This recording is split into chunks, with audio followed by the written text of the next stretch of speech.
Mga hayop, mga baboy! Han? Han, magpapaliwanag ako.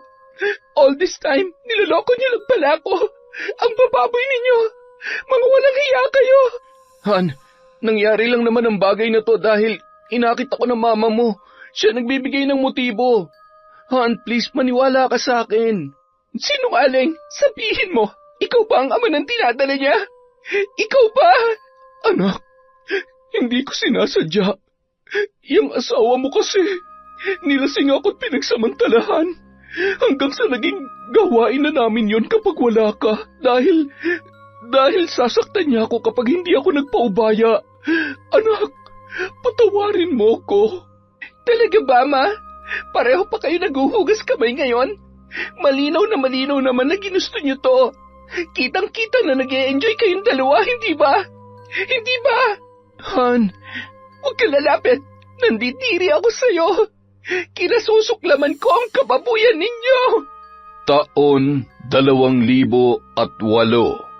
Bacolod.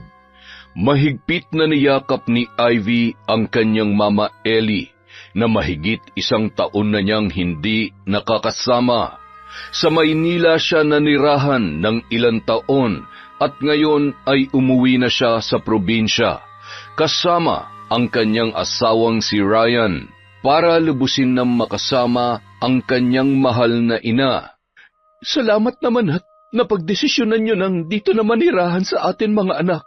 Hindi niyo lang alam kung gaano ko kasaya. Miss na miss ko na po kasi kayo, Ma. Mabuti naman at napapayag mo itong si Ryan, anak. Mahal na mahal ko po ang anak niyo, Ma. Lahat ng magpapasaya sa kanya, talaga namang ibibigay at susuportahan ko. Mabuti naman kung ganon. O siya, sige na't pumasok na tayo sa loob. Nagluto ako ng ginataan na pasayan. Paborito mo yon, hindi ba, Ivy? Oo naman po, Mama. Miss na miss ko na po ang mga luto ninyo. Han, tayo na sa loob. Nauna na sa pagpasok ang mag-ina at inakbayan pa ng ginang ang anak nitong nakahilig sa kanyang balikat. Si Ryan naman ay sumunod na rin sa dalawa. Napapangiti na lamang siya dahil manang-mana ang asawa niyang si Ivy sa nanay nito.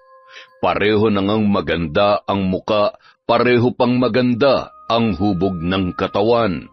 Maliksi at hindi mahahalatang mahigit 40 anyos na ang kanyang biyanang si Ellie. Mahilig kasi yung mag-ehersisyo at maalaga sa kanyang katawan. Mama, hindi kami magiging pabigat sa inyo. May nakuha na po akong trabaho last week pa. Nung nakausap ko si Mayor, kukunin nila ako bilang isa sa mga disaster response personnel ng ating munisipyo. At si Ryan naman, magtatrabaho din siya sa isang kumpanya sa bayan. Kaibigan din ni Mayor ang may-ari. Disaster response personnel? Anak naman, panlalaki lang ang trabaho na yan. Saka, baka mapahamak ka pa dyan. Mama naman, di ba ilang beses na ako nag-training nun? Kabisado ko na po ang mga kailangan gawin. Isa din sa mga pangarap ko ay yung ganitong trabaho. Mababaw man para sa iba pero gustong-gusto ko po kasi ang makatulong sa mga nasalanta ng mga sakuna, Ma. Ay sige, pero palagi ka mag-iingat anak ha? Oo naman po. Kumain na tayo, lumalamig ng pagkain. Hindi mo yata ginagalaw ang niluto mong paborito ni Ivy, Mama Ellie. Health conscious kasi yan si Mama, Han. Umiiwas sa mga mamantikang pagkain. Maalaga sa katawan si Ellie, mapili sa pagkain at palaging nag-e-ehersisyo na mahahalata naman sa magandang hubog ng kanyang pangangatawan. Idagdag na rin ang magandang muka na nagpapanatili sa kanyang alindog. Makalipas ang ilang linggo, nagkaroon ng landslide sa kabilang bayan kung kaya't kaagad na umaksyon si Ivy at ang mga katim nito. Han, mag-iingat ka doon ha. Hindi talaga ako napapanatag dyan sa napili mong trabaho eh. Huwag ka mag-alala, Han. Iingatan ko ang sarili ko. Masaya ako na isa ako sa mga re-responde doon. Magagamit ko na mga natutunan ko sa training namin. Huwag ka mag-alala. Pagdating ko doon, tatawag ako agad. Ginawaran na ng halik ni Ryan ang labi ng asawa saka mahigpit na niyakap. Nakangiti namang lumapit sa kanilang dalawa si Ellie. Mag-iingat ka sa unang sabak mo sa operation na yan, anak, ha? Kumalas naman sa pagkakayakap si Ivy sa asawa saka bumaling sa kanyang ina. Ma, habang wala ako, kayo na munang bahala sa asawa ko, ha? Sabi kasi ng mga kasamahan ko, baka abutin ng ilang araw ang pananatili namin dun sa nasalanta ng landslide. May mga huhukayin pa po kasi. Huwag ka mag-alala. Ako ang bahala sa kanya. Gabi na nang makauwi si Ryan galing sa trabaho. Pagod siya at medyo kumakalam na rin ang kanyang sikmura. Medyo nahihiya pa siya sa kanyang biyanan dahil hindi naman sila ganoon ka-close. Oh Ryan, dumating ka na pala. Kanina pa kita hinihintay para sabay na tayo maghapunan. Nauna na lang po sana kayo, ma. Nakakahiya naman po sa inyo. Naku, wala nang hiya-hiya. Halika na't baka lumamig pa ang pagkain. Ganadong kumain ang lalaki sa mga inihanda ng kanyang biyanan. Napagtanto niya na masarap talaga yung magluto. Manang-mana roon ang kanyang asawa. Sa loob ng 2 araw, si Ellie ang nag-aasikaso kay Ryan. Mula sa pagpaplansya ng mga damit, paglalaba at paghahanda ng pagkain. Salamat, ma, ha? Dahil sa inyo, para na rin akong inaalagaan ng asawa ko. Hindi na ako nahihirapan. Gigising na lang akong maliligo tapos kakain. Tapos pag uwi ko, handa na naman ang pagkain. Halos kayo na po ang gumagawa ng lahat dito. Naku Ryan, wala kang dapat ipagpasalamat. Anak na rin kita kaya obligasyon kong asikasuhin ka. Ay, siya nga pala, tumawag na ba si Ivy sa'yo? Hindi pa nga po eh. Nung nakausap ko siya, sabi niya baka hindi na muna natin siya makontak. Hirap daw po kasi ang signal dun sa lugar na pinuntahan nila. Ganoon ba? Mama Ellie, magpapaalam po sana ako.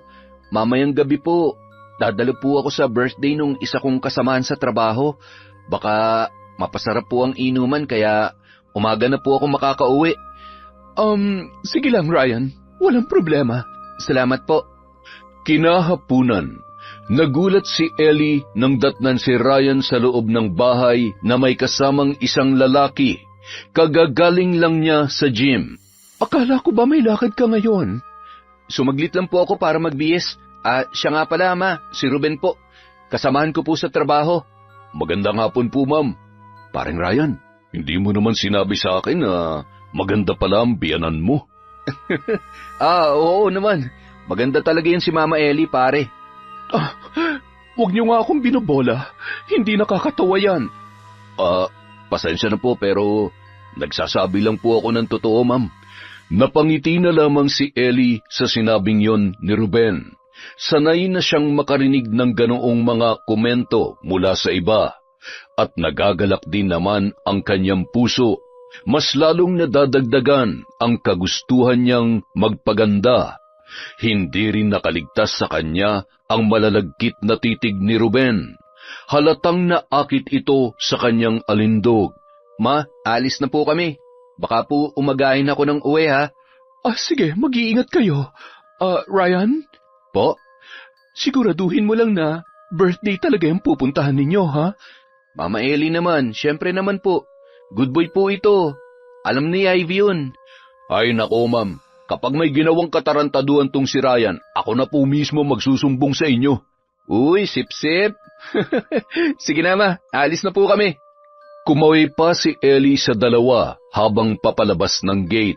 Naulinigan niya pa ang pagpapahayag ni Ruben ng paghanga sa kanya sa kaibigan nito. Grabe, ang hot talaga ng biyanan mo, pare. Wala na bang asawa yun? Matagal ng byuda si Mama Ellie, pare. Napapailing na lang siya dahil mukhang interesado sa kanya si Ruben.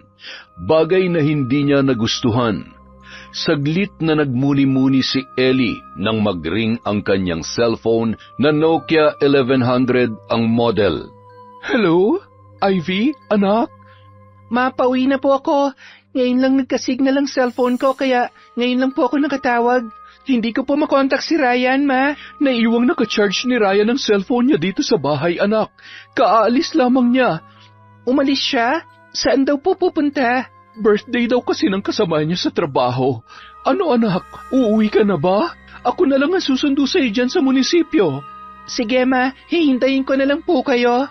Gamit ang sariling motorsiklo, pinuntahan ni Ellie si Ivy sa munisipyo ng bayan.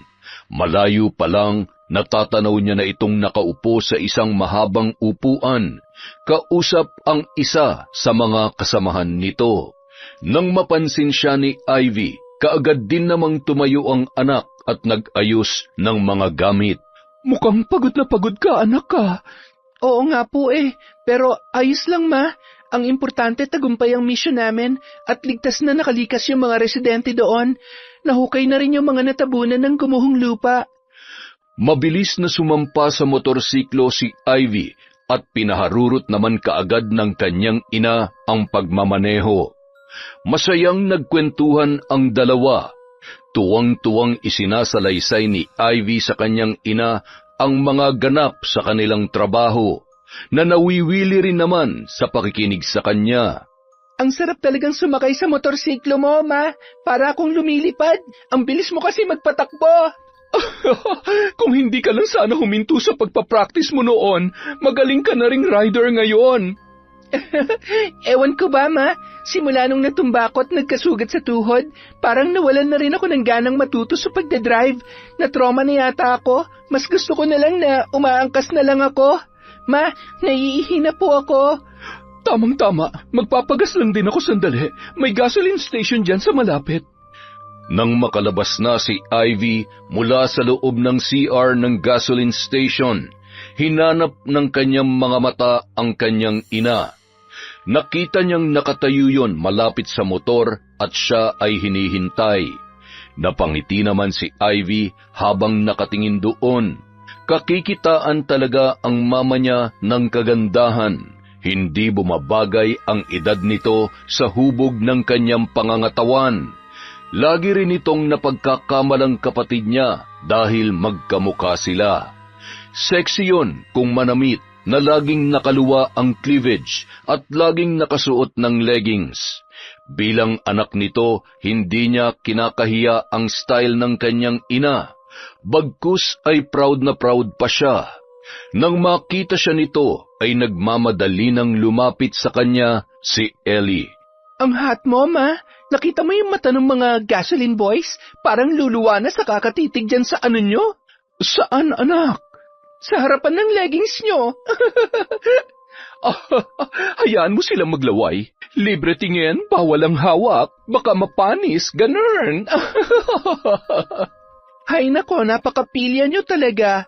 Wala naman kasi akong paki sa kanila, anak. Dito ako komportable Tsaka, hindi ako nagsusuot ng ganito para magpapansin sa iba. Ganito lang kasi talagang style na nakahiyangan ko. Nahihiya ka ba, anak? Kinahihiya mo ba ang estilo ni mama? Nako, hindi po, ma. Proud na proud nga po ako sa inyo Kahit lamang na lamang kayo sa akin sa kaseksihan. Mama ko kaya kayo at mahal na mahal ko kayo. Salamat, anak. Mahal na mahal din kita mula ulo hanggang paa, pati buhok hanggang kuko. Mama naman Sa pagdating nila sa bahay, inasikaso ni Ellie si Ivy. Ipinaghanda niya yon ng pagkain. Si Ivy naman dumiretso sa kwarto para magbihis at panandaliang umidlip. Gabi na nang magising si Ivy, bumaba siya dahil sa kumakalam na ang kanyang sikmura. Hindi na kita ginising, anak. Alam ko na pagod ka. Kakain ka na ba? Iinitin ko na ang sabaw. Ma, anong oras daw po ba uuwi si Ryan? Naku, baka bukas pa, anak. Ayos lang ba sa'yo? Ayos lang po. Ang importante, mag-enjoy siya doon. Hindi ko naman siya pinagbabawalan sa mga ganyan. Malaki ang tiwala ko sa kanya, ma. Naku, anak, payo lang. Huwag mong ibibigay ang 100% ng tiwala mo. Mag-iwan ka rin ng konting porsyento ng pagiging mapagmatsyag at mausisa. Alam mo naman ang mga lalaki, may pagkapilyo ang mga yan. Iba po sa kanila si Ryan, ma. Kilalang kilala ko na po siya. Alam kong hindi niya ako lolokohin. Aba, subukan niya lang. Talagang makakatikim siya sa akin. Bandang 3:00 na ng madaling araw nang makauwi si Ryan. Pagpasok nito sa silid nila ay nabigla pa ang lalaki sa pagkakitang nakahiga ang kanyang asawa sa kama. Matuling lumipas ang mga araw Napapansin na ni Ellie ang napapadalas na pagdalaw ni Ruben sa kanilang bahay. Isang araw. Magandang araw, Ellie. Oh, Ruben, napadaan ka. Wala dito si Ryan. Namasyal kasama si Ivy. Hindi naman si Ryan ang sadya ko. Ikaw ang dinadalaw ko, Ellie. Dinadalaw? Wala naman akong sakit ah. Alam mo, Ruben, mas matanda ako ng ilang taon sa'yo, kaya naman pwede mo akong tawaging Tita Ellie. Hindi yung basta Ellie lang. Aba, parang nanay mo na kaya ako. Wala akong pakialam sa agwat ng edad natin, Ellie. Ang alam ko lang, ang nararamdaman ng puso ko para sa iyo ay totoo. Walang halong pagkukunwari. Ano? Ano bang pinagsasasabi mo dyan? Mahal kita, Ellie. Hindi mo ba nahahalata yun? Mahal? Nagpapatawa ka ba? Ha, Ruben? Handa kong patunayan ang pagmamahal ko sa'yo. Sabihin mo lang gagawin ko. Ellie, simula nung nakilala kita, hindi mo na ako pinapatulog na maayos. Lagi kang dumadalaw sa panaginip ko, gabi-gabi. Hindi naman kita minamadali. Handa akong maghintay. Ruben, pasensya ka na ha. Pero wala na akong panahon sa mga ganyan. Ine-enjoy ko na lang ang buhay ko. Ibaling mo na lang yung kahibangan mo sa iba, dun sa mas bata sa akin, sa mga kaedad mo. Makakaalis ka na, Ruben. Marami pa akong gagawin. Alis ako, Ellie. Pero hindi ito nangangahulugang ititigil ko ng pagmamahal ko sa'yo.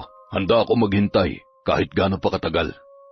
Ang paglalahad ni Ruben ng kanyang damdamin kay Ellie ay hindi naging madali para sa kanya. Alam niya kung ano ang isasagot nito, pero handa siyang patunayan ang kanyang hangarin sa babae. Paring Ruben, ano yung nabalitaan kung nagtapat ka raw kay Mama? Pare, ngayon lang ako tinamaan ng ganito. Iba kasi ang dating ni Ellie. Tulungan mo naman ako, pareyo. Pasensya ka na, pre. Gustuin ko man tulungan ka, pero mababasted ka lang uli. Sabi kasi ni Mama Ellie, hindi niya kailangan ng lalaki sa buhay niya. Ano ba kasi nakita mo sa biyanan ko? Bulag lang ang lalaking hindi mapapansin ang kagandahan niya, pare. Gabi-gabi ko siyang pinagpapantasyahan. Alam mo ba yun? Ibang dating niya sa akin eh. Ano na lang kaya kung mahahawakan ko mismo ang katawan niya habang walang saplot? Buwang ka pala eh. Akala ko ba mahal mo? Mamanyakin mo lang pala. Ano ka ba? Kasama rin yun siyempre. Huwag mo sabihin ni minsan hindi sumagi sa isip mo mahawakan ang balakang niya at ang tambok ng kanyang puwet. Grabe, nakakatululaway pare. Ulul, gago ka talaga. Pare, alam naman natin ang mga kagaguhan nating dalawa. Hindi ko na itatago ang kamanyakan ko. Shh, pwede ba pare? Good boy ako dito. Good boy din naman ako ah. Good boy tayong dalawa sa harap ng iba. Gago, wag kang maingay. Sekreto malupit yun. Kitams, umaming ka rin. Isang araw na walang pasok si Ryan sa trabaho. Maaga siyang nagising para asikasuhin ang asawa. Siya na rin ang naghatid kay Ivy sa kanyang pinagtatrabahuhan. Pag-uwi, naisipan niyang magsibak ng kahoy para pagpawisan. Naghubad siya ng t-shirt matapos iayos ang mga sisibaking panggatong. Nag-unat-unat pa siya sandali bago sinimulan ang naisipang gawain.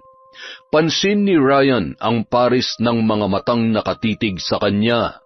Alam niyang kanina pa siya sinusundan ng tingin ni Ellie na tila ba namamangha sa kanyang kakisigan. Napangiti na lamang ang lalaki nang sulyapan niyang muli ang kanyang biyanan, na bigla na lamang ibinaling sa ibang bagay ang tingin. Mukhang kursunada ako ng biyanan kong to ah. Parang may pinapahiwatig yung mga titig niya. Makalipas ang ilang sandali, nakita niyang lumabas si Ellie sa kanilang gate. Base sa suot nito, mukhang magja-jogging ang babae. Nasa kalagitnaan na siya ng pagsisibak nang bumalik ang kanyang biyanan. Ma, akala ko ba magja-jogging kayo? Oo nga sana eh. Kaso, ewan ko ba, bigla na lamang ako nahilo. Ayos lang ba kayo, Ma? Ma? Biglang natumba si Ellie na kaagad namang nilapitan ni Ryan. Nahimatay ang babae. Nataranta naman si Ryan at hindi niya alam kung ano ang kanyang dapat gawin, kaya minabuti na lamang niyang buhatin yon at ipinasok sa loob ng bahay. Ma? Mama Ellie! Ha? Anong nangyari? Nahimatay po yata kayo saglit. Nahihilo pa rin ako. Pakikuha mo naman ako ng tubig, oh.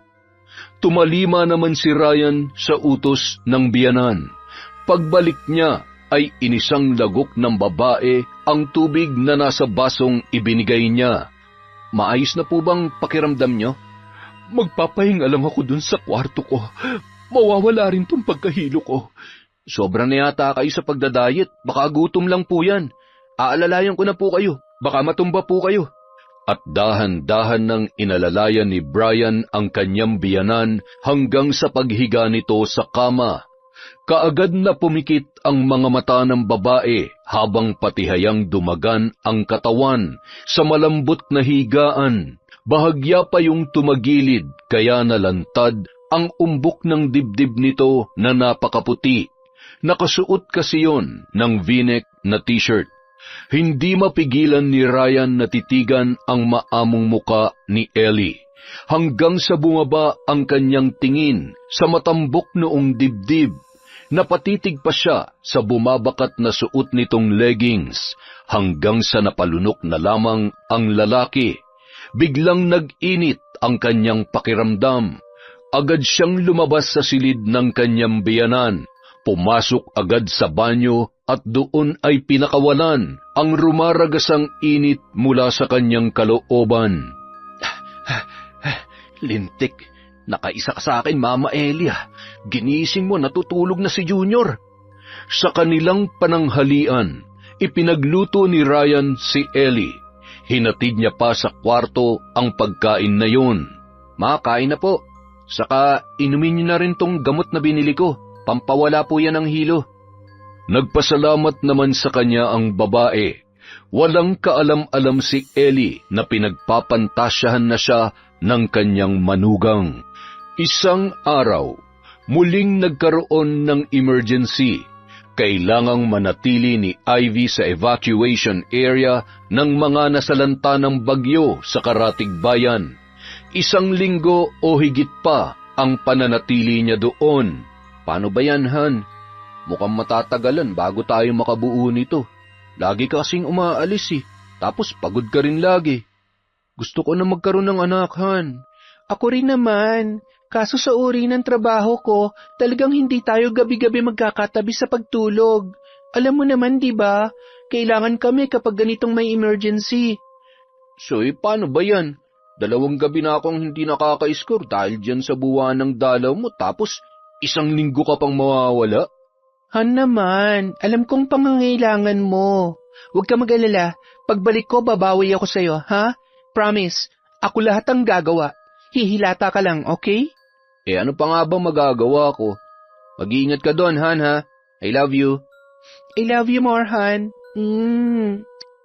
Samantala, kagagaling lang ni Ellie sa bahay ng kanyang kumare nang madatnan niya si Ruben at Ryan na nagiinuman sa kanilang likod bahay. Magandang hapon, Ellie. Ma, dito na muna kami magpapalipas ng oras ni paring Ruben, ha? Napaaga po ang out namin. Wala kasing overtime. Buti pa, Ellie. Samahan mo na lang kami dito para naman makapagkwentuhan tayo. Sige ba? Total, wala na rin naman akong gagawin. Yun! Oh, sa'yo na tong shot na to. Agad-agad? Kararating ko lang Hindi ba pwedeng huminga? Welcome shot mo lang yan. Sige na nga, hindi naman ako tumatanggi sa grasya. Sa bawat pagtagay na ginagawa ng tatlo, mas lalong lumalalim ang kanilang mga kwentuhan. Napuno sila ng tawanan hanggang sa nagkayayaan pa na magkantahan. Pumasok sila sa loob ng bahay at doon ay binuksan ang karaoke. Nag-e-enjoy ang tatlo, papalit-palit sa paghawak ng mikropono habang damang-dama ang kinakanta, hanggang sa nauwi na sa sayawan. Pare, 10:00 na pala. Curfew na. I-off na natin ang karaoke. Baka masita pa tayo ni Kapitan. Uuwi na rin ako, paring Ryan. Ellie, baka hinahanap na ako sa bahay. Ay, sige pare. Hindi na kita pipigilan. Baka hindi na naman tumigil sa pagtatalak yung ate mo. Sasabihin na naman nun na pasaway akong kapatid. May sakit na nga si nanay, puro pag-inom pang inaatupag ko. Sige na, mauna na ako ha. Ingat ka sa pagmamaneho, Ruben. Siyempre naman, Ellie, para sa'yo, iingatan ko ang buhay ko. Ay sus, ang corny mo. Lakad na pre. Baka mabatukan ka pa ni Mama Ellie. Nang makaalis na si Ruben, pumasok na ang dalawa sa loob ng bahay. Matutulog ka na ba, Ryan? Kayo ba? Matutulog na po ba kayo?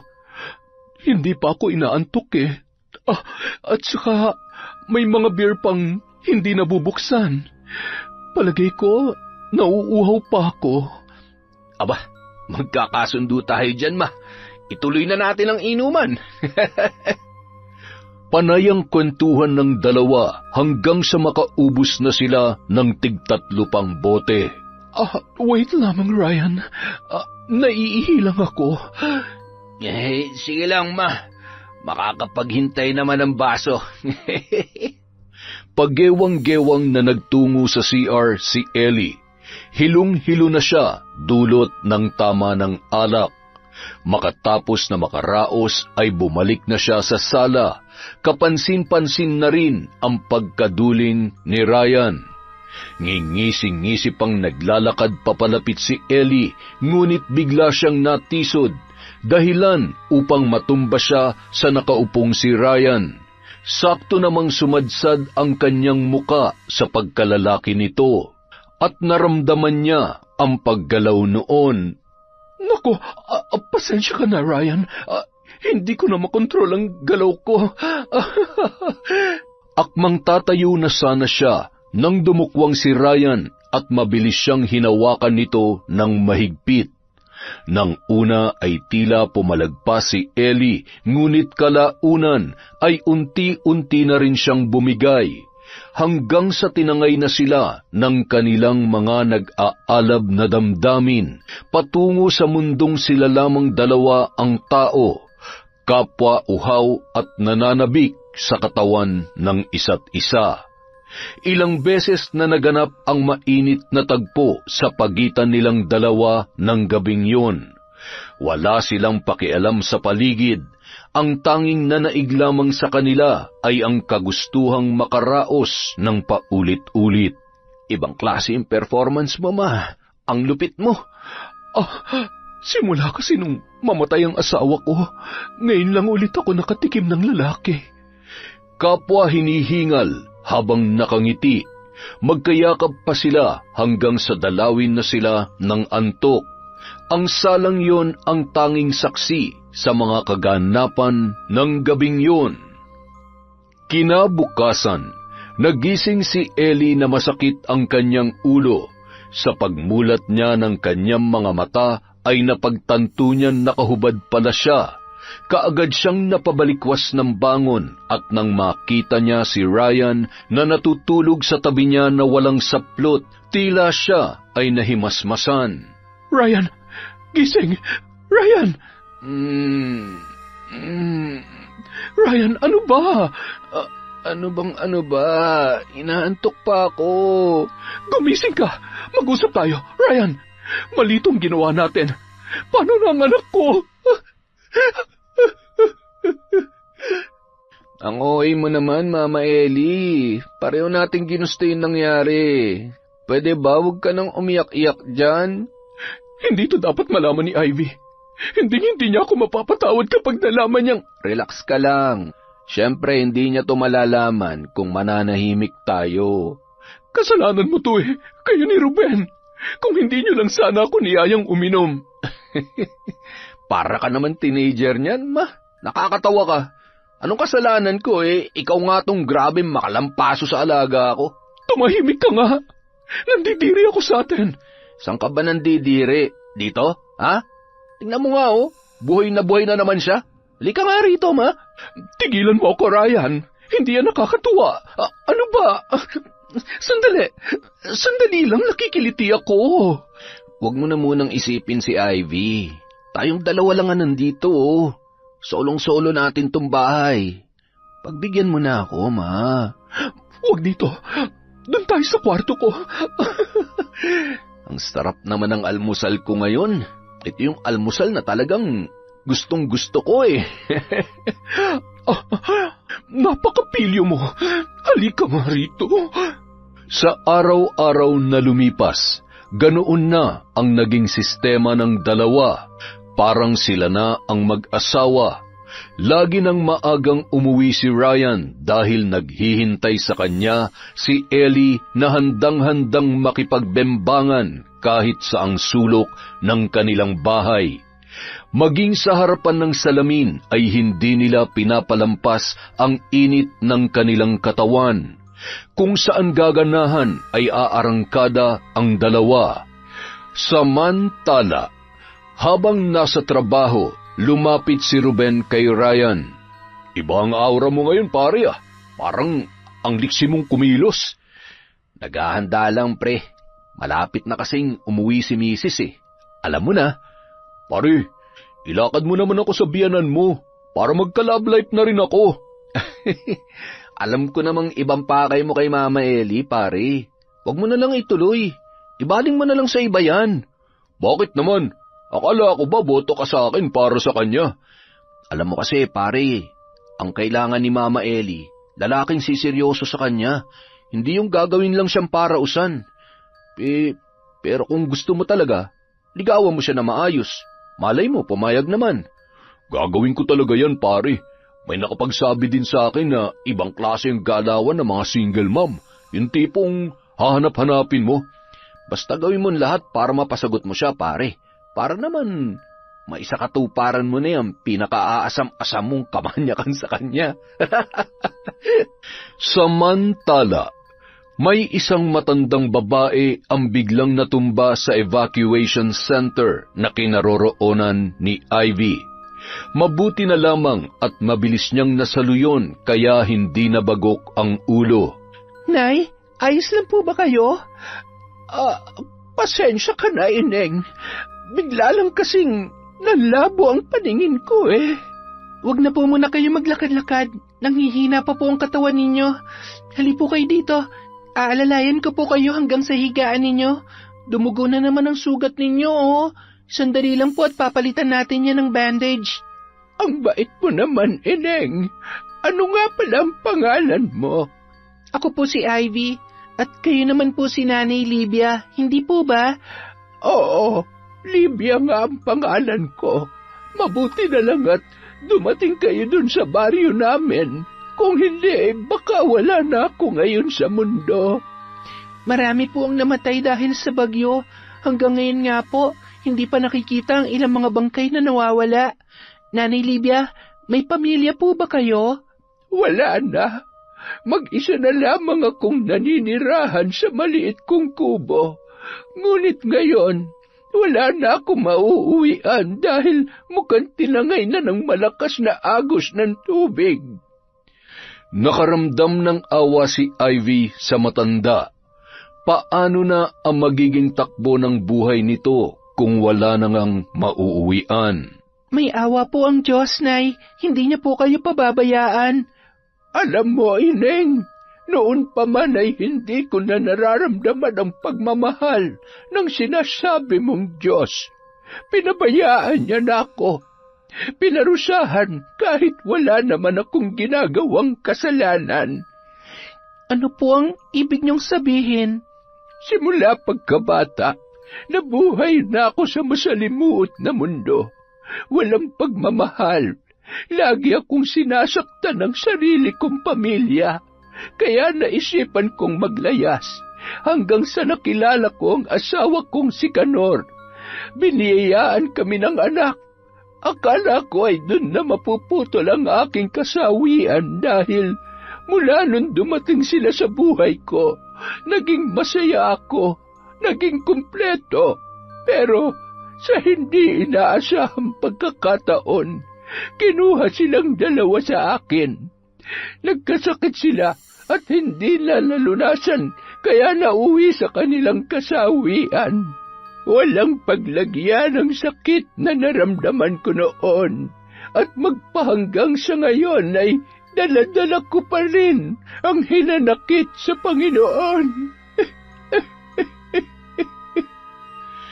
Hindi na itago ng matanda ang nararamdaman sa pagkukwento ng mapait na nakaraan. Napaiyak na lamang ito. Ang nahahabag naman na puso ni Ivy ang nag-udyok sa kanya para yakapin ang matanda. Ikinalulungkot ko po ang nangyari. Hayaan niyo po, hanggang nandito ako, hindi ko po kayo pababayaan, Nay. Salamat, Ineng. Maraming salamat sa iyo. Mayroong naganap na pagpupulong sa pagitan ng team ni Ivy. Makalipas ang 1 linggong pamamalagi nila roon, ipinaalam sa kanila na pwede na silang umuwi. Pero kung may gustong magpaiwan ay mas makabubuti naman. Mas pinili ni Ivy ang manatili pa sa evacuation center. Kailangan niyang alagaan pa si Nanay Libia. Mahina pa rin kasi ang matanda at ayaw niyang iwan yon sa ganoong sitwasyon. Napamahal sa kanya ang matanda. Araw-araw naman siyang tumatawag sa asawa't ina para mangumusta. At sa araw ding yon, ipinaalam niyang hindi na muna siya makakauwi dahil sa marami pa siyang dapat asikasuhin. Hindi pa raw makakauwi si Ivy, Ryan. Oo nga, nabanggit niya rin sa akin kanina. Di mabuti. Mas mapapaligaya pa natin ang isa't isa. Nakukonsensya na ako sa anak ko. Ako rin naman kaso hindi ko mapigilang mahumaling sa iyo, Ma. Mas mahal na nga yata kita kaysa sa kanya. Siya nga pala, liligawan ka raw ni Ruben. Sasagutin mo ba siya? Lokong to? Siyempre hindi. Aba, dapat lang. Dahil akin ka lang. Akin ka lang. Ang bango mo naman. Bagong paligo, Always naman ako mabango. Mas pinabango ko lang ang sarili ko ngayon kasi alam ko na mamimiss mo ako. Ilang oras ka rin nasa trabaho kaya alam ko na hindi ka na makapaghintay. Siyempre naman. Mamaya na tayo maghapunan, ha? Ibang gusto kong kainin ngayon At lumipas pa ang 1 linggo. Ang mga residenteng naging biktima ng bagyo ay nakabalik na sa kanilang baryo. Si Nanay Libia naman tinulungan ng lokal na pamahalaan para mapatayuan ng kubong masisilungan. Sa tulong na rin ni Ivy. Nanay Libia, ngayong maayos na po ang kalagayan ninyo at may masisilungan na rin kayo, wala na akong alalahanin pa. Mapapanatag na akong uuwi sa aking pamilya. Maraming salamat, Ivy. Sana hindi mo ako makalimutan. Pagkatatandaan mong laging bukas itong aking munting kubo para sa'yo. Huwag po kayong mag-alala. Dadalaw-dalawin ko po kayo kapag nagkaroon ng oras at hindi masyadong busy sa trabaho. Isasama ko rin po ang asawa ko para makilala ninyo. Mukhang miss mo na ang asawa mo. Napapansin kong palaging siya na lamang ang bukang bibig mo nitong mga nakaraang araw. Sobra po. Unang beses kasi naming nagkalayo ng ganito katagal. Gustong-gusto na magkaanak ni Ryan kaso hindi pa rin kami nabibiyayaan, Nay. Hindi pa siguro ito ang tamang panahon, Iha. Siguro nga po. Nako, paano ba yan, Nay? Magpapaalam na po ako. Mukhang ako na lang ang hinihintay ng mga kasamahan ko. Mag-iingat po kayo palagi. Ingatan yung kalusugan nyo, Nay Libia, ha? Paalam po. Paalam, Ivy. Huwag mong kalimutang dumalaw. Mag-iingat ka. Masayang kumaway si Ivy sa matanda habang tumatakbo papunta sa naghihintay na sasakyan. Sabik na rin siyang makita ang asawa at ang inang 2 linggo niyang hindi nakasama. Pagdating niya sa bahay, napansin niya kaagad ang closeness ng dalawa. madalas na nagtatawanan at tila kampanteng-kampante na sa isa't isa. Masaya naman siya dahil lubusan ng nagkasundo ang kanyang asawa at ina. Dati kasi, alanganin ang mama niya kay Ryan dahil baka raw lolokohin lang siya nito. Pero ngayon, nararamdaman niyang lubos na ang tiwala ng kanyang ina sa kanyang asawa. Han, tikman mo to. Ako nagluto niyan. Nagpaturo ako kay Mama Ellie para may maihanda akong masarap na pagkain pagdating mo dito. Nag-abala ka pa, Han. Salamat ha. Alam mo anak, nung wala ka, maraming naikwento si Ryan tungkol sa inyo dun sa Maynila. Yun na ang naging bonding namin, ang magkwentuhan tungkol sa mga naging karanasan ninyo. Sobrang namiss ka namin, anak. Namiss ko rin naman po kayo, Ma. Kaso nga lang, hindi ako pwedeng basta umuwi eh. May inasikaso kasi akong matanda doon na hindi ko maiwan-iwan. Mabuti na lang at maayos ng kalagayan niya ngayon. Mabuti naman kung ganon. Ay, sige na, kain na anak, para makapagpahinga ka na. Pagkatapos kumain, nauna nang umakyat si Ivy sa kwarto nilang mag-asawa dahil si Ryan na ang nagboluntaryong maghuhugas ng pinggan. Ma, pakiabot nga po nung lagayan ng sabon para dito sa mga pinggan. Iniabot naman yon ni Ellie sa paraan na may pagdadabog. O bakit nagdadabog kayo, Ma? Hindi ako nagdadabog. Anong hindi kitang-kita naman. Ano bang problema? Naiinis lamang ako. Ngayong nandito na ulit siya, magiging malamig na naman ang mga gabi ko. Asus, nagtatampo pala tong minamahal kong Mama Ellie. Huwag ka mag-alala. Dadalaw-dalawin naman kita. Huwag ka lang maglak ng pinto. Ayos ba? Pangako yan, ha? Oo naman. Ako pa ba? Makalipas ang 2 buwan, natataranta si Ellie na kinausap si Ryan habang wala si Ivy. Ryan, buntis ako. Ano nang gagawin natin? Ano? Sigurado ka ba dyan, ha? Oo naman. Kilalang-kilala ko ang sarili ko at alam ko kung paano ako maglihi. Ilang ulit na rin akong kumuha ng pregnancy test. Positive, Ryan. Positive. Ellie naman, bakit hindi ka nag-iingat? Malaking gulo to pag nalaman ni Ivy ang pagdadalang tao mo. Ano na lang ang idadahilan mo, ha? Tiyak magtatanong siya kung sinong ama niyan. Gago ka? Ako pa ngayon ang sinisisi mo? Tayong dalawang kumuha nito. Tayo nga pero hindi ko sinabi magpabuntis ka. Ipalaglag mo yan. Ayoko magkasira kami ni Ivy. Malalagay tayo sa malaking kahihiyan nito. Sira ulo ka pala eh. Gagawin mo pa ako mamamatay tao? Hindi. Ayokong ipalaglag ang magiging anak ko. Ewan ko sa'yo. Gawin mo kung anong gusto mong gawin. Basta wag lang malalantad ang mga nangyari sa atin. Naintindihan mo? Oo, alam ko. Hindi ako tanga. Ako nang mag-iisip ng paraan para makalusot sa kanya. Napatda na lamang silang dalawa nang biglang magbukas ang pinto ng sala at iniluwa noon si Ivy. Ryan? Ma? Ano nangyari sa inyo? Ba't parang nakakita kayo ng multo? Ha? Wala, anak. Kanina ka pa ba dyan, Han? Hindi naman. Kalalabas ko lang.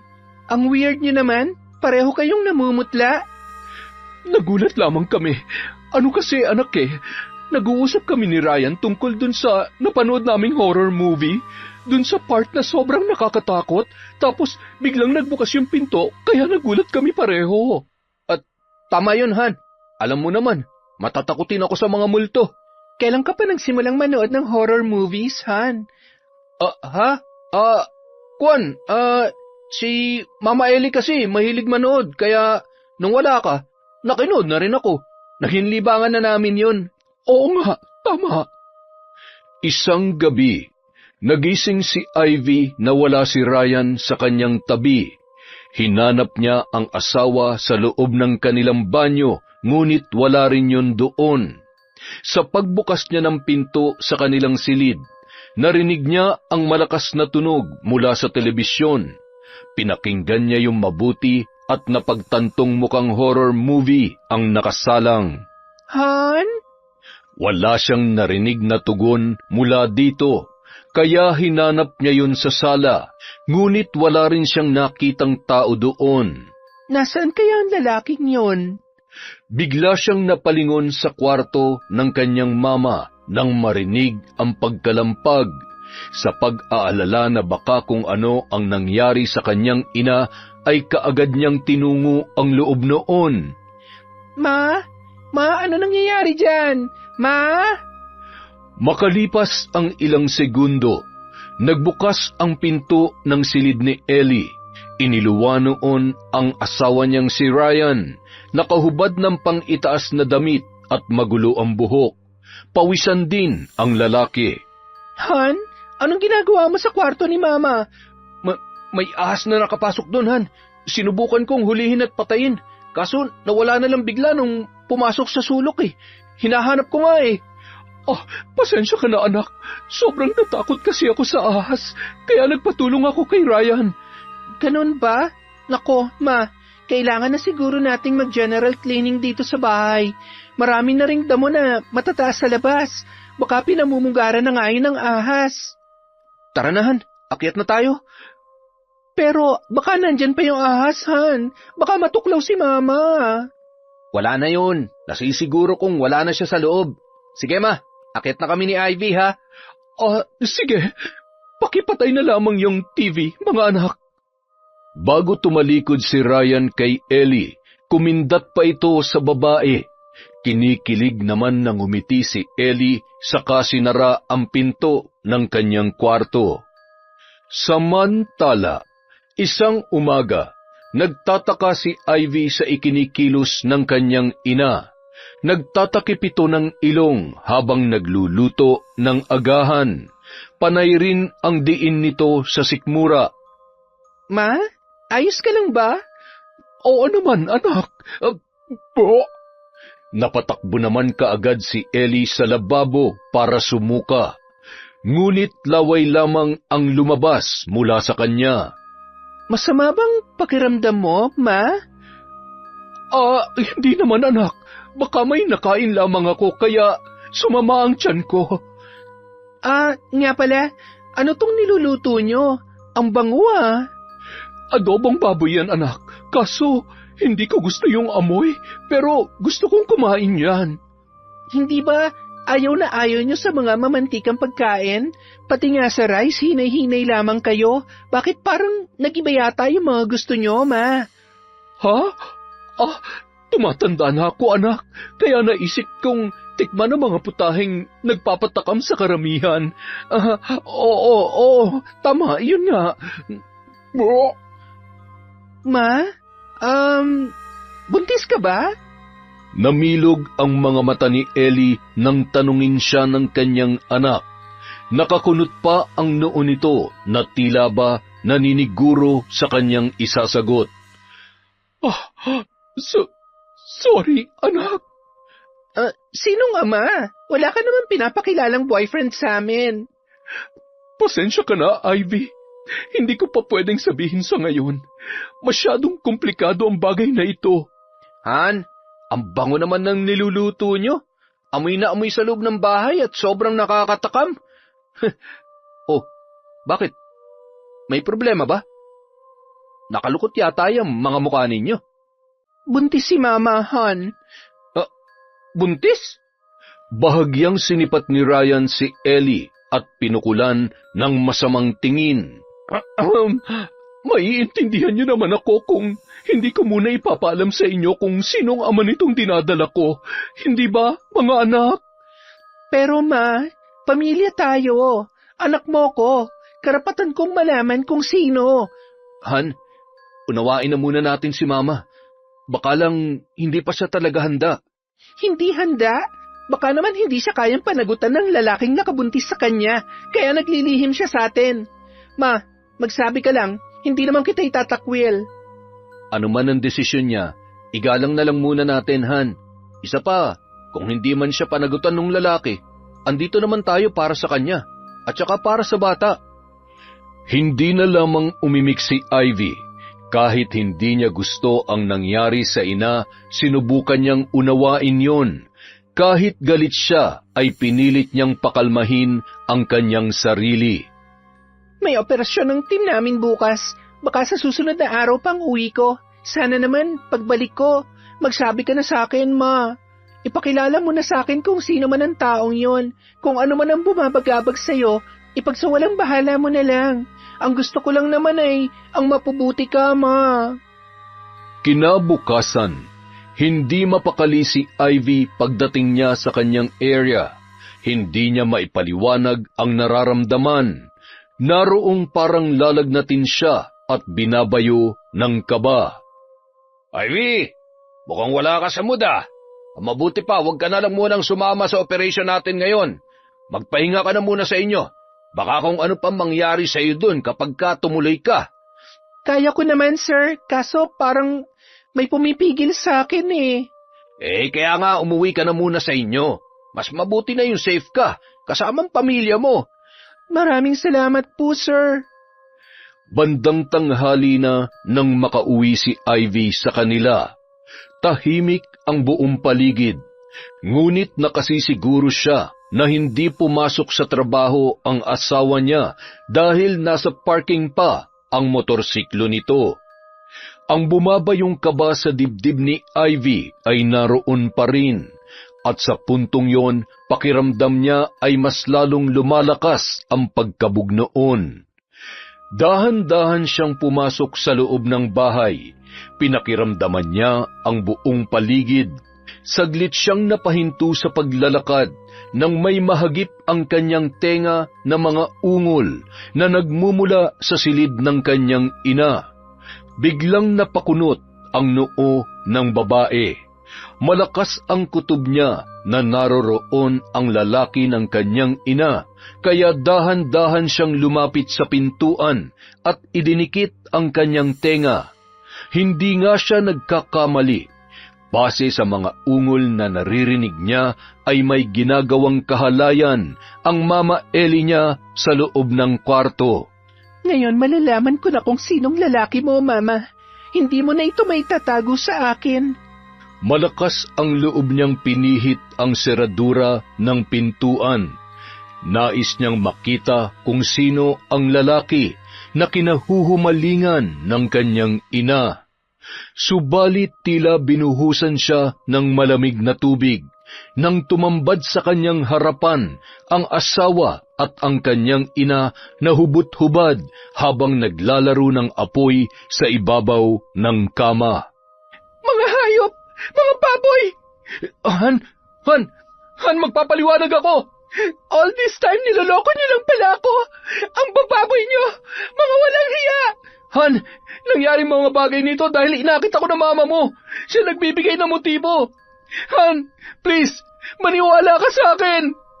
Umigkas ang palad ni Ivy sa muka ni Ryan. Isang malakas na sampal ang gumulantang dito. Sinungaling! Sabihin mo! Ikaw ba ang ama ng dinadala niya?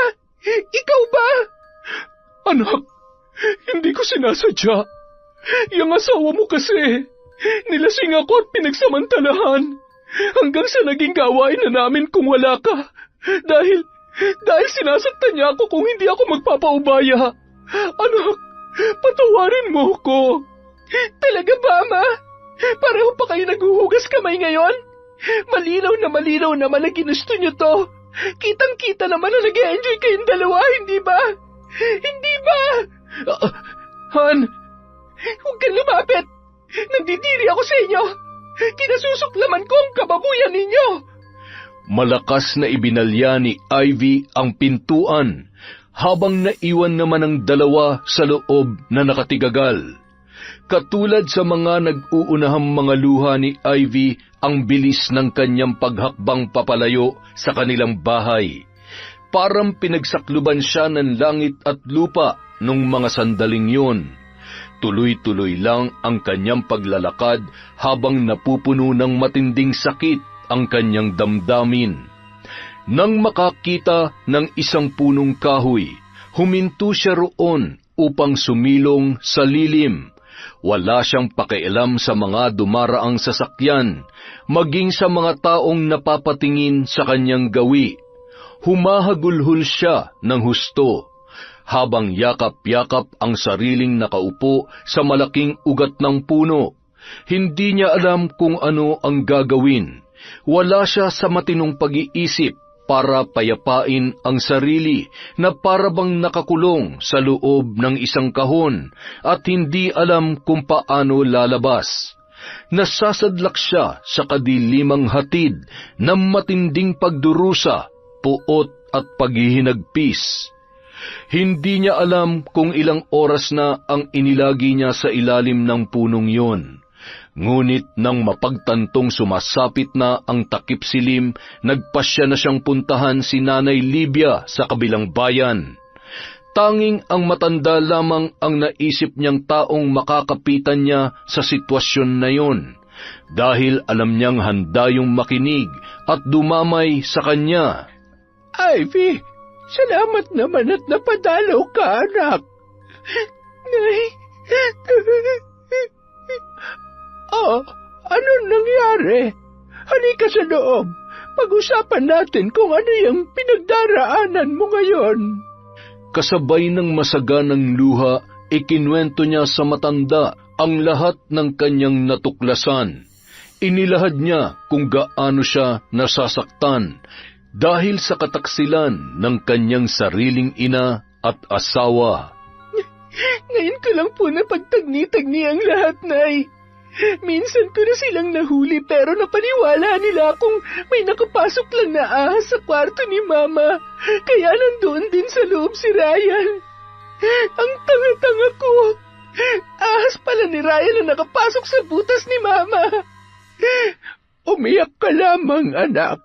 Ibuhos mo lang ang lahat ng sakit na nararamdaman mo para makapag-isip ka ng maayos kung ano ang magiging sunod mong hakbang. Nang gabing yon, si Nanay Libia ang naging kandungan ni Ivy. Ang lahat ng gusto niyang sabihin sa asawa at sa ina ay sinabi niya sa matanda. Inilabas niya ang lahat ng kanyang sama ng loob sa pamamagitan ng pag-iyak at pagsigaw. Habang si Nanay Libia naman nakikinig lang sa kanya, panay hagod sa kanyang likuran. Umiyak lang siya ng umiyak hanggang sa ang kanyang mga mata ay kusa ng napagod at kalaunay pumikit para matulog. Paggising niya kinabukasan, namumugto ang kanyang mga mata. Wala siyang ganang kumilos, nanatili lamang siyang nakahiga habang nakatitig sa kisame. Ivy, anak, kumain ka na. Makakasama sa kalusugan mong malipasan ng gutom. 9:00 na ng umaga, wala pang laman yan tiyan mo. Hindi po ako nagugutom, Nay. Wala na akong ganang kumain. Nawalan na ako ng gana sa lahat ng bagay. Ay, sige. Pero kapag nakaramdam ka ng gutom, may magsabi ka lamang, ha? Nanay Libia, ano kaya ang magandang gawin para makaganti ako sa kanila? Makakaya mo bang pasakitan ng dalawang yon? Walang kapatawaran ang ginawa nila sa akin. Sobrang sakit. Sarili kong inaahas ang aking asawa. Ang lalaking pinagkakatiwalaan ng husto, minahal, siya rin palang wawasak sa aking pagkatao. Kung ako man ang nasa sitwasyon mo ngayon, hindi rin ako makakatulog.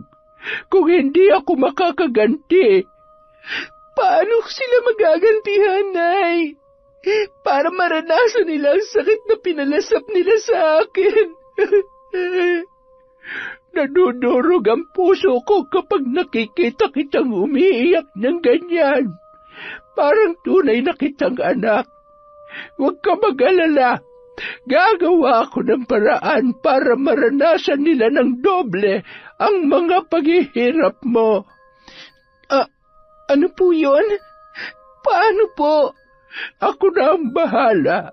Sa ngayon, magpalakas ka nang sa ganun ay makita mo ang kanilang pagbagsak. Samantala, nagtatalo naman sina Ryan at Ellie sa loob ng bahay dahil sa mga nangyari.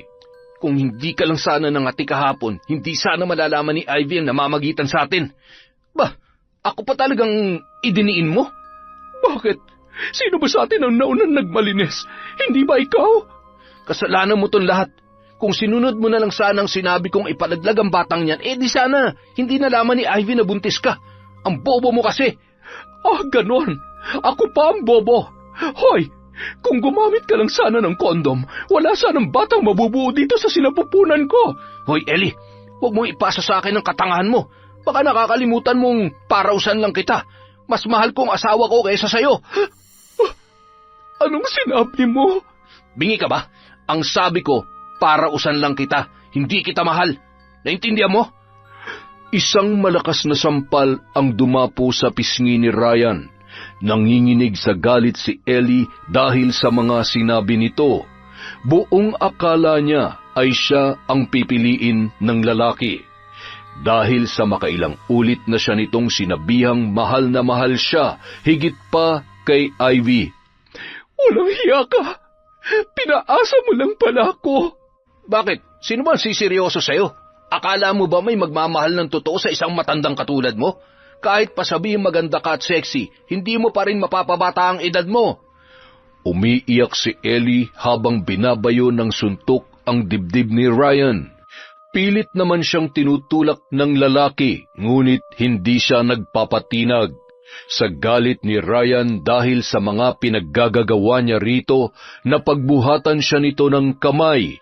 Pinagsusuntok siya ni Ryan at makailang ulit na tinadyakan. Ngayon, malinaw na ba sa'yo? Na kahit kailan hindi kita pipiliin? Katawan mo lang ang habol ko. Hindi ko pinangarap na bumuo ng pamilya kasamang isang matandang katulad mo. Ambisyosa. Wala nang nagawa pa si Ellie nang lisanin ni Ryan ang kanyang pamamahay. Humagulhol na lamang siya sa isang sulok dahil sa natamong sakit dulot ng pambubugbog nito. Patuloy pa rin sa pagtatrabaho si Ivy. Mahigit 1 linggo na rin ang lumipas mula nung malaman niya ang katotohanan. Sa tuwing wala silang importanteng operasyon, kay Nanay Libya siya umuuwi. Ilang beses na rin siyang dinalaw ni Ryan doon, pero hindi niya binibigyan ng panahon upang makausap ang lalaki. Nitapunan ng tingin ay hindi niya rin ginagawa. Ivy, lumabas ka na riyan. Wala nang asawa mo.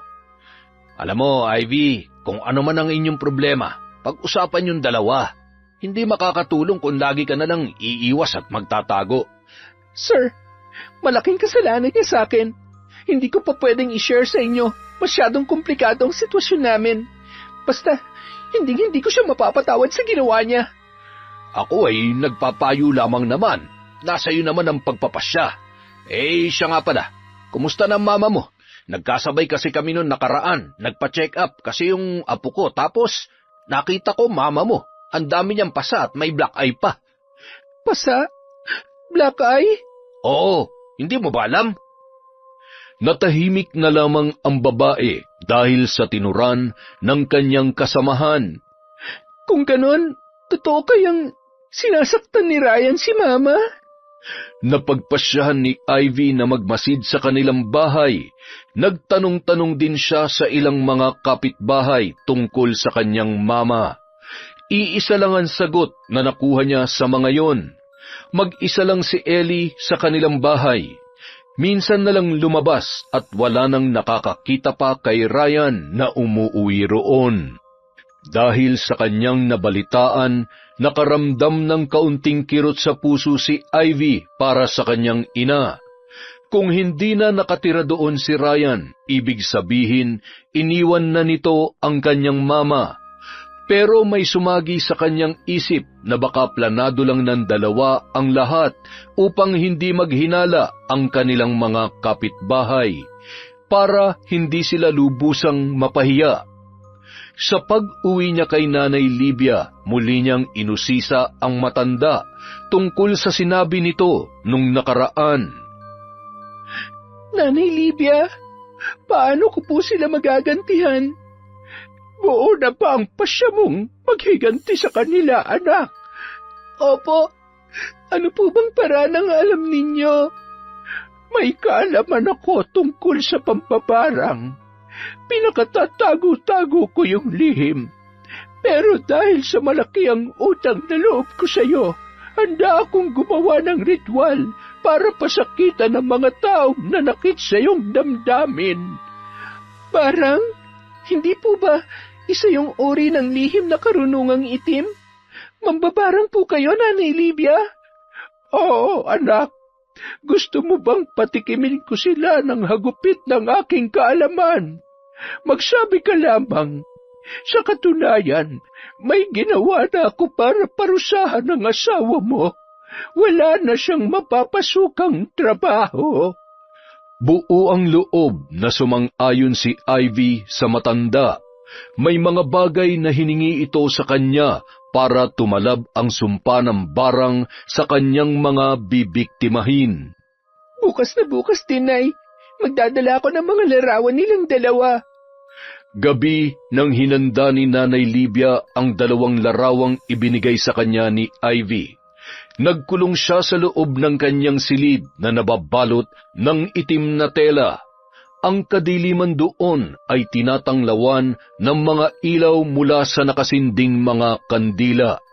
Si Ivy naman, nasa labas lamang naghihintay na matapos ang matanda sa ginagawa nitong ritual. Makalipas ang 1.5 oras, lumabas na si Nanay Livia, nakangiti na lumapit kay Ivy. Makakaganti ka na rin sa wakas, Ivy. Maghihirap muna sila hanggang sa bawian ng buhay. Babawian ng buhay? Sobra naman po yata yun, Nay. Ay, teka. Ano ba ang gusto mong parusa? Baka pwedeng pahirapan nyo na lang po muna. Ay, hayaan mo. Magbubukas ulit ako ng panibagong ritual para bawiin ang parting yon ng sumpa ko. Gagawin ko kung ano man ang nais mo, anak. Samantala, impit na napahiyaw si Ellie nang makaramdam ng matinding pananakit ng kanyang ulo. Hindi niya maipaliwanag ang sakit na nagmumula sa ilalim na parabang nabibiyak yun. Hindi na niya mabilang kung ilang beses siyang dumaing at sumigaw. Nang hihina na siyang nagpagulong-gulong sa sahig habang nakahawak ang 2 kamay sa kanyang ulo. Humalo na rin ang kanyang mga pawis sa mga luha na naglalandas sa kanyang muka. Sa kabilang banda, sa inuupahang silid ni Ryan ay makikita ang mga bote ng alak na nagkalat sa sahig. Kasalukuyan siyang nakikipag-usap sa kanyang kaibigan na si Ruben. Ibang klase rin pala yung kapilyuhan mo, pare. Pati biyanan mo, tinira mo. Alam mo, pare, ikaw na nga nagsabi na nakakaakit siya, hindi ba? Saka, sinunod ko lang naman ang init ng katawan ko. Pero, ayoko makulong sa kanya, pre. Mas pipiliin ko pa rin ang bata kong asawa. Dahil kahit hindi na ako magtrabaho, alam kong mabubuhay niya ako. Siyempre, malakas pa siya at bata pa. Tsaka madiskarte yun. Kung hindi lang kita kaibigan, nabatukan na kita eh. Alam mo namang kursunada ko yung biyanan mo. Pero, nangyari na nangyari. Ano nang plano mo ngayon? Gusto kong magkabalikan kami ni Ivy, pare. Wala naman akong babalikan pa sa Maynila. Saka, kailangan ko siya. Lalo na ngayon, natanggal na ako sa trabaho. Wala akong ipon, pre. Lubog pa sa utang. Saan ako kukuha ng pambili ng mga luho ko? Ikaw kasi, kasalanan mo naman talagang lahat kung bakit nangyayari to sa'yo. Natanggal ka sa trabaho dahil baka nalaman na ni Mayor na ginagago mo si Ivy. Balita ako, pinagalaw na niyang lahat ng mga koneksyon niya para hindi ka na makuha sa trabaho. Kaya nga kailangan ko makausap si Ivy. Kailangan magkaayos kami. Aray. Oh, ano nangyayari sa'yo, paring Ryan? Bakit may lumalabas na putik dyan sa bibig mo?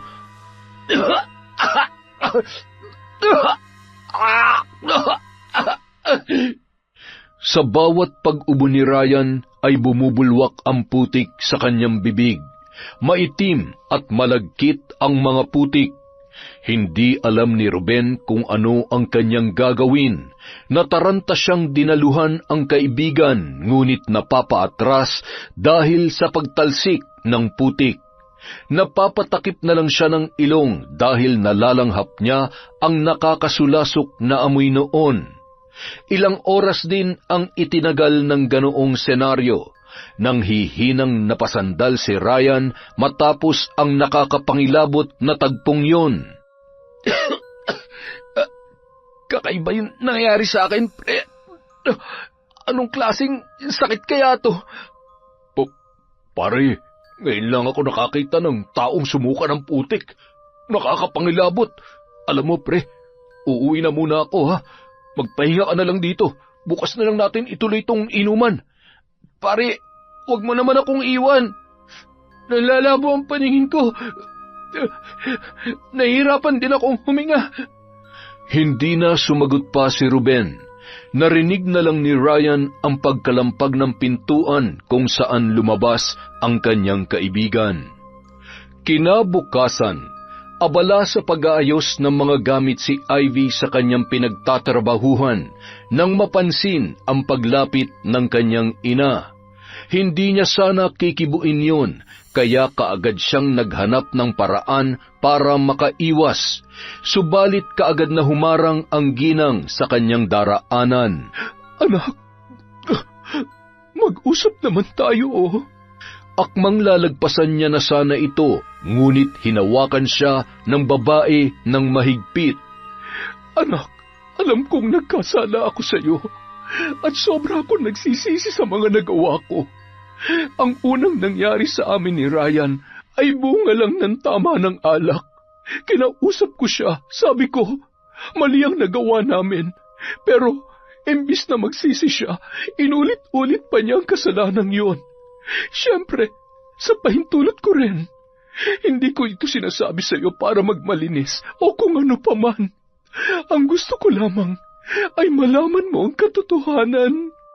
Pilit na pinipigilan ni Ivy ang namumuong luha sa kanyang mga mata habang nakikinig sa mga sinasabi ng kanyang ina. Akala ko minahal niya ako. Ilang ulit din niya kasing sinabi yon. Ilang ulit na ipinadama sa akin na espesyal ako para sa kanya at nakahihigit sa iyo. Hanggang sa nahuli mo kami at doon ko nalaman na isa lang pala akong parausan para sa kanya dahil ikaw pa rin ang pinipili niya, anak. Sinaktan niya ako. Nadurog ang puso ko sa pag-iwan niya sa akin. Siguro karma ko na rin yon dahil sa panloloko ko sa sarili kong anak. At saan mo naman nakuha mga pasa at black eye mo? Nalakita ng kasamahan kong nakasabay mo dun sa ospital. Si Ryan, siya may gawa noon. Binugbog niya ako para ipamukha sa akin na isa lang akong laruan para sa kanya at hindi dapat seryosohin. Mabuti na lamang at hindi naapektuhan ng baby ko. Sinasabi mo ba yan para makuha mo ang kapatawaran ko? O sinasabi mo lang yan para magmukha kang kaawa-awa sa paningin ko? Anak, hindi kita pinipilit na maniwala sa akin. Sinasabi ko lamang ang totoo. Alam kong galit ka pa rin at hindi pa naghihilom ang sugat dyan sa puso mo. Ang gusto ko lamang, malaman mo ang katotohanan, anak, na isa lang akong biktima ni Ryan. Napaikot niya ako sa kanyang mga palad. Napaniwala sa matatamis niya mga salita na akala ko ay totoo. Pinagsisisihan ko ang nagawa kong panloloko sa iyo, Ivy. Kung wala ka nang sasabihin, makakaalis ka na. Marami pa akong gagawin. Laylay ang mga balikat ni Ellie na lumisan sa harapan ni Ivy. Alam niyang hindi pa siya kayang patawarin ng nag-iisa niyang anak. Habang tinatanaw ang inang papalayo, tila mayroong kumirot sa puso ni Ivy, dahilan upang mag-unahang tumulo ang mga luhang kanina niya pa pinipigilan. Bakit mo nagawa sa akin to, Ma? Bakit? Habang nag-aabang na masasakyan si Ivy, natanawan niya ang pamilyar na motorsiklong humaharurot ang takbo papunta sa kanya. Gusto niyang iwasan yon, ngunit huli na ang lahat dahil nasa tapat niya na ang lalaki at mabilis na bumaba si Ryan sa kanyang sinasakyan. Han, kausapin mo naman ako. Sige na, gusto ko magkaayos tayo. Magkaayos? Pagkatapos ng kababuyan mo, ang kapal naman ng pagmumukha mo, Ryan. Nagawa mo akong lokohin sa sarili naming pamamahay at ang pinakamasakit pa, sarili kong inang kasama mo sa pagtataksil sa akin. Sa palagay mo ba magkakaayos pa tayo? Kailangan mo maniwala sa akin, Han. Kailangan kita ngayon. Baon na ako sa utang. Wala na akong trabaho. Ano na lang ang gagawin ko? Di ba kayo naman na nagmamahalan ni Mama? Doon ka humingi ng tulong sa kanya. Ikaw ang mahal ko, Han. Natukso lamang ako sa mama mo dahil wala ka nung nangangailangan ako ng init sa malamig na gabi. Han, please, maniwala ka naman sa akin. Mahal mo ako? Naririnig mo ba yung sinasabi mo? Kung mahal mo ako, bakit mo ako niloko? Bakit nagawa mo akong saktan?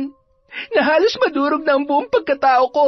Wala akong pakialam kung natukso ka sa kahit na anong dahilan. Ang punto dito, nagtaksil ka. Manloloko, sinungaling. Ano ba, Ivy? Bakit hindi mo maintindihan na kailangan kita ngayon? Sa totoo lang, pinakasalan lang naman kita dahil maganda ka eh. Trophy kita sa harap ng mga barkada ko. Wala naman talaga akong nararamdaman para sa iyo eh. Ang totoong habol ko ay ang lupang pagmamay-ari mo na nakasanla naman pala sa bangko. Wala ka naman talagang kwente. Hindi mo nga ako mabigyan ng anak. Eh di lumabas din ang totoo. Pinakita mo din ang tunay na kulay mo. Pareho kayo ng nanay mong walang kwenta. Magsama kayong dalawa. Mabilis na sumakay si Ryan sa motorsiklo at pinaharurot yun papalayo sa kanya. Naiwan naman si Ivy na punong-puno ng galit at nababalot ng pait. Habang nakasakay sa jeep, isang babae ang kumalabit sa kanya. Mawalang galang na. Ikaw yung asawa ni Ryan, hindi ba? Ha? Bakit po? Dati na akong kasamaan sa trabaho. Alam mo, hindi ko na sana to sasabihin kaso babae rin ako eh. Nasasaktan ako para sa'yo. Ano pong ibig niyong sabihin? Bantayan mo yung asawa mo. Mahilig kasing makipagharutan sa mga chicks yan. Nakita ko na rin kasi siya minsan na pumasok sa motel kasama nung isang kasamahan namin. Mukhang mahilig siya sa sexy at magaganda. Hindi alam ni Ivy kung ano ang isasagot niya sa babae. Ngayon niya lang napatunayan na dati na pala siyang niloloko ng kanyang asawa kasama ang ibang mga babae. Samantala, Anak, namumugto ang mga mata mo. Anong nangyari? Nanay Livia, kinasusuklaman ko si Ryan. Gusto ko siya magdusa hanggang sa mamatay siya. Namumuhi ako sa kahayupan niya. inilahad ni Ivy ang lahat ng kanyang mga nalaman sa matanda habang patuloy ang kanyang pagluha. Nalugmok siya ng husto dahil sa sakit na dulot ng kawalang hiyaan ni Ryan. Tahimik lang na nakikinig si Nanay Livia, ngunit hindi rin nakaligtas sa mga mata ni Ivy ang galit na nararamdaman nito para sa lalaki. Humanda siya. Ngayong gabi, dadanasin niya ang sakit na walang katumbas. Isusumpa niya ang araw na isinilang pa siya sa mundo. Ang kasawian ng iyong puso ay siya ring kasawian ng kanyang buhay. Ipaparanas ko sa kanya ang parusang nagmumula sa isang mambabarang. Samantala, muling nagpakalunod sa alak si Ryan. Hindi niya alam kung paano lulutasin ang kanyang problema sa pera. Wala na nga siyang pantusto sa kanyang bisyo ay nawalan pa siya ng pag-asa na magkabalikan sila ni Ivy. Ryan, tanga-tanga mo. Bakit ka ba nagpadala sa bugso ng damdamin? Sabi mo tuloy kay Ivy ang lahat. Oh, ano ka ngayon? Ha? Sino na mag-aon sa iyo sa pagkabaon sa utang? Matapos sermonan ang sarili, tinungga ni Ryan ang bote ng alak. Nagsindi rin siya ng sigarilyo at hit-hit-buga ng paulit-ulit. Siraulo ka talaga. Hoy, bakit bigla na brown out, ha? Sa gitna ng dilim, naramdaman ni Ryan na parang binuhusan siya ng maraming maliliit na insekto sa buong katawan. Nangati siya ng husto na halos mapagulong na sa sahig dahil doon. Damang-dama niya ang paggapang ng mga insektong hindi niya makita kung anong uri. Pinagpag niya ang sarili ng paulit-ulit, ngunit tila hindi naman nababawasan ang mga insektong nanalasa sa kanya. Bisit! Ano na naman ang mga to? Wala siyang tigil sa pagpagpag nang biglang bumalik ang ilaw. Kaagad niyang sinipat ang sarili at napagtantong wala namang gumagapang na mga insekto. Ay, lasing na siguro ako. Ano ba itong iniinom ko, ha? Hindi na ako bibili nito, akala mo? Ay, mabuti ba makatulog na nga lang? Sa kalagitnaan ng kanyang pagtulog, biglang naramdaman ni Ryan ang marahang pagsakal sa kanya na nagdulot ng sunod-sunod na pag-ubo. Bigla siyang naalimpungatan, sapu-sapu ang dibdib na bumangon. Makaraan ang ilang saglit, suminghut-singhut siya sa paligid.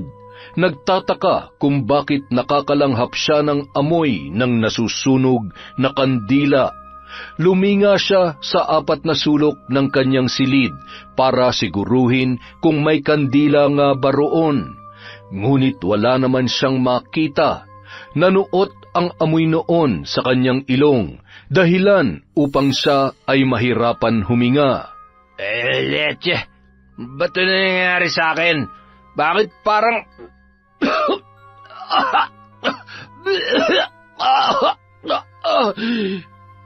Bigla siyang nakaramdam ng malamig na hangin na tila nanunuot sa kalalim-laliman ng kanyang balat. Sa sobrang lamig noon, nanginig na ang buo niyang katawan. Putek, tinatarangkasi yata ako, ah.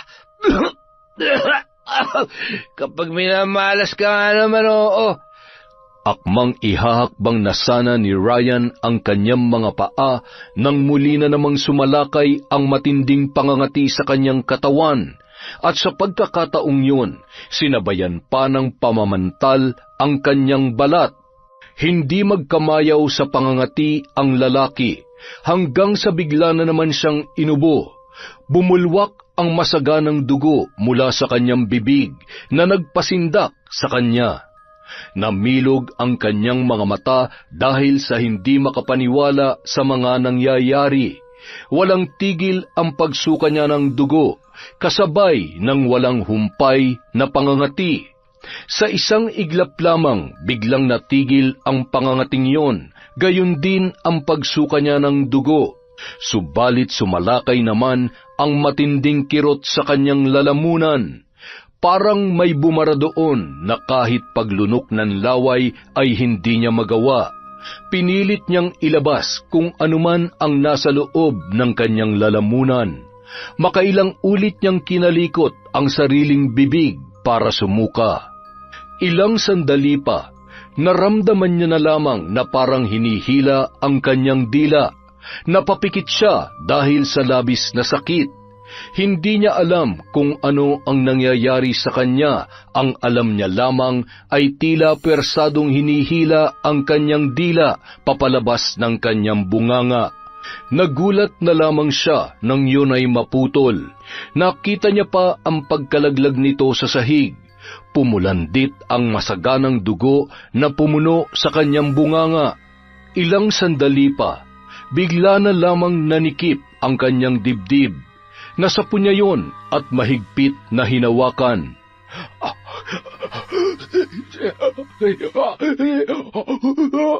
Biglang nanigas ang katawan ni Ryan. Pagkatapos ay nagkikisay. Sindak na namulagat ang kanyang mga mata hanggang sa tuluyan na siyang binawian ng buhay. Samantala, Isinugod naman si Ellie sa ospital ng kanyang mga kapitbahay. Humingi na kasi ito ng tulong dahil hindi na niya makayanan pa ang matinding pagsakit ng kanyang ulo. Halos gabi-gabi na lang siyang napupuyat dahil doon. Sa kubo naman ni Nanay Libya, seryoso ang matandang nakaharap kay Ivy. Tapos na, anak. Tinapos ko na si Ryan. Wala na ang lalaking nagpahirap sa'yo ng gusto. Hindi ka na niya masasaktan pa. Salamat, Nay. Kahit papano masaya na ako. Patawarin mo ako, Ryan. Hindi sana tayo humantong sa ganito kung nagpakatino ka lamang. Iyak mo lamang yan. Hayaan mo magluksa ang iyong puso. Ang mahalaga ay nakaganti ka na. Nanay Libya, si Mama po. Nakatanim pa rin ang barang sa kanya, anak. Nay, maaari ko bang hilingin na pakawalan mo na siya? Sapat naman na siguro ang pagkamatay ni Ryan para makaganti ako sa kanila. Oo naman, anak. Alam mo, kahit bali-baliktarin mo man ang mundo, ina mo pa rin siya. Utang mo pa rin sa kanya ang iyong buhay.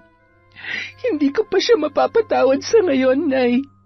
Galit pa rin ako sa kanya, pero ayaw ko siyang mamatay. Madadamay pa ang nasa sinapupunan niyang wala namang kasalanan. Matuling dumaan ang mga buwan. Pinagpatuloy pa rin ni Ivy ang kanyang panunungkulan bilang disaster response personnel. Masaya siyang paglingkuran ang mga taong nangangailangan ng kanyang tulong. Hanggang isang araw, habang siya ay namamalengke, nakasalubong niya ang inang si Ellie. Malaki na ang tiyan nito. Ivy, anak? Kabuwanan niyo na ba? Ang laki na niya na. Oo, anak. Malapit na akong manganak. Mabuti naman at nagkita tayo. Kumusta ka na? Heto, pilit na bumabangon sa lahat ng mga unos na dumating sa buhay ko. Mauna na ako. May aasikasuhin pa ako. Mabilis na naglakad si Ivy. Akala niya hindi na siya masasaktan kapag nakita niya pa ang ina. Nagkamali pala siya dahil bumalik na naman ang sakit na kanyang nararamdaman noon. Anak, sandali lamang. Hinabol ni Ellie ang kanyang anak para sana humingi ng tawad, pero nakita niya ang paparating na truck sa direksyon ni Ivy. Mukhang hindi yun napansin ni Ivy dahil parang naglalakad ito na wala sa sarili. Ivy, anak! Malakas na itinulak ni Ellie ang babae papunta sa gilid ng daan, subalit siya naman ang nabangga ng sasakyan. Masyadong mabilis ang mga pangyayari. Nakita na lamang ni Ivy ang inang duguan na nakahandusay sa kalsada. Ma! Pagdating sa ospital, naghihingalong humingi ng tawad si Ellie sa kanyang anak. Anak, sana'y mapatawad mo si Mama, ha? Mahal na mahal kita, Ivy. Anak ko. Saka na tayo mag-usap paglabas mo ng operating room, ma. Hihintayin kita. Magpakatatag ka para sa akin at para sa baby. Ilang oras din ang hinintay ni Ivy bago nakausap ang doktor na nagsagawa ng operasyon sa kanyang ina. Pagkatapos ay nanlulumo siyang napaupo dahil hindi na naisalba pa ng mga doktor ang kanyang nanay. Pero nagawa naman nilang iligtas ang sanggol. Sa paglipas ng mga taon, si Ivy na ang kinilalang ina ng batang ipinanganak ni Ellie. Wala na siyang balak na ipaalam dito kung ano ang totoo nitong pagkatao. Mahal na mahal niya ang kanyang kapatid at si Nanay Libya ang naging katuwang niya sa pagpapalaki ng bata na pinangalanan niyang Ellie. Yon! Isa na naman pong malupit na kwento. Pasensya na po kayo. Marami pong ginagawa si Enteng ngayon. Sa susunod na po ang ating shoutout. Babawi po ako. Pasensya na po. Salamat.